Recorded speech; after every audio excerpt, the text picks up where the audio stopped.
안녕하세요. 주식박사 주린입니다. 영상 클릭해주셔서 감사합니다. 구독, 좋아요는 제게 큰 힘이 됩니다.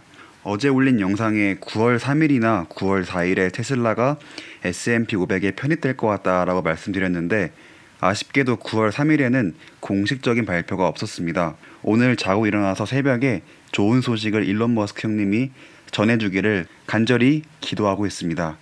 제가 올리는 영상은 테슬라에 대해서 분석하고 제 나름의 논리를 정리한 뒤에 구독자분들이 조금이나마 정보를 얻고자 노력하고 있습니다. 그래서 팩트가 아닌 제 논리를 정리한 내용에 대해서는 틀릴 수도 있습니다. 혹시 내용이 틀린 게 있으면 비난보다는 댓글로 알려주시면 감사하겠습니다.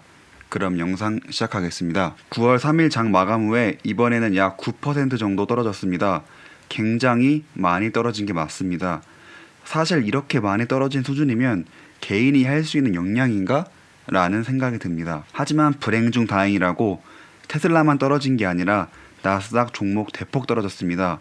제 각각 떨어진 비율들은 다르지만 얼핏 봐도 많이 떨어지는 수준이라고 볼 수 있습니다.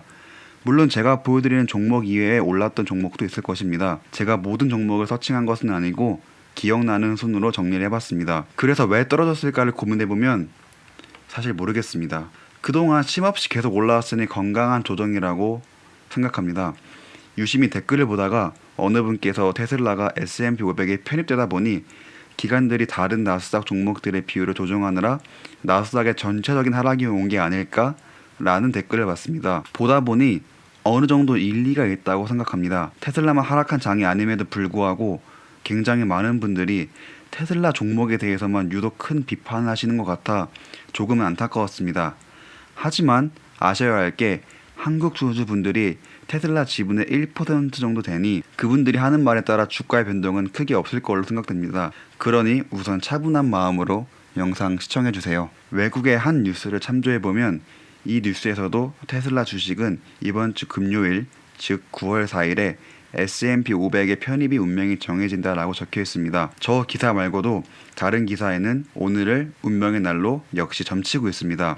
아마 오늘이라고 생각한 이유는 저번 영상에서 분석한 것처럼 테슬라는 사전에 미리 S&P 500이 편입된다는 소식을 미리 들었고 그 기간 동안 할 수 있는 모든 일들을 진행하고 비로소 오늘이 발표 날이라고 판단한 것 같습니다. 실제로 그렇게 판단했는지는 모르겠습니다. 역시 제 추측입니다. 트로이라는 형님의 블로그에서 가져온 자료로 테슬라의 3분기 차량 인도는 14만 대를 보고 있고 4분기 차량 인도는 19만 4천으로 보고 있습니다. 2020년 총 판매 대수는 약 50만 대로 추측하고 있습니다. 보이는 숫자를 보시면 판매량이 점점 늘어나고 있다고 보시면 될 것 같습니다.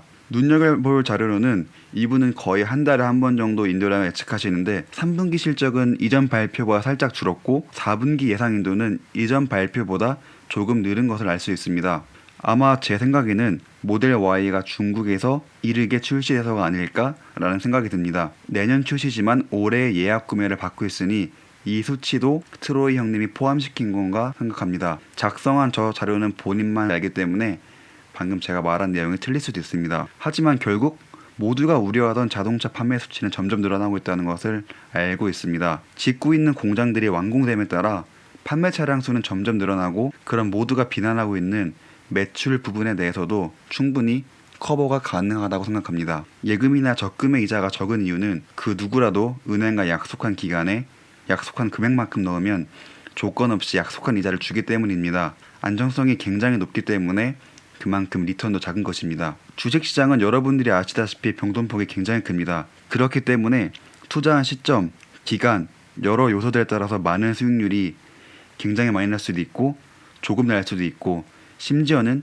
큰 손실까지 볼 수도 있게 됩니다. 그렇다면 여러분들이 아셔야 하는 것은 좋은 펀더멘탈을 가진 기업을 찾고 오랜 기간 동안 투자하여 우상향할 수 있는 그런 회사를 찾아야 합니다. 그리고 여러분들이 그 회사가 테슬라라고 믿고 있다고 생각합니다. 그럼 여기서 마음가짐이 굉장히 중요하다고 생각합니다. 여러분들은 트레이더입니까? 아니면 투자자입니까? 이 물음에 한번 스스로 답변을 해보시면 좋을 것 같습니다. 트레이더는 짧은 기간 동안 수익을 보고 팔아 차익을 실현하는 사람이고 투자자는 장기간 회사의 펀더멘탈을 보고 투자하는 사람입니다. 제가 영상을 분석하고 공유하는 이유는 투자자를 위한 것입니다. 앞으로 일주일, 한 달 동안 주가가 오를지 내릴지 저는 솔직히 모르겠습니다. 하지만 확실한 건 장기간으로 보면 우상향할 수 있다는 것입니다. 그렇기 때문에 제 영상을 시청해주시는 구독자분들은 내가 만약 투자자라면 지금의 주가에 흔들리지 않고 쭉 이어가시면 될 것 같습니다. 왜냐하면 기업의 펀더멘탈은 변하지 않았습니다. 마지막으로 오늘의 결론은 테슬라의 주가가 떨어졌지만 테슬라만의 문제가 아닌 나스닥 전체적인 문제이며 조정이라고 생각합니다. 만약 테슬라가 S&P 500이 편입이 예정되어 있다고 한다면 지금 주가가 낮기 때문에 기관들이 매수하기 굉장히 좋은 타이밍이며 포트폴리오 내 일정 비율만큼 채워나가는 만큼 주가는 계속 상승할 수 있다고 봅니다. 오늘 자고 일어나서 내일 새벽에 S&P 500에 편입되었다는 소식을 들으면서 하루를 시작하고 싶습니다. 투자자 여러분들 오늘 하루도 정말 고생 많으셨습니다. 영상 시청해주셔서 정말 감사합니다.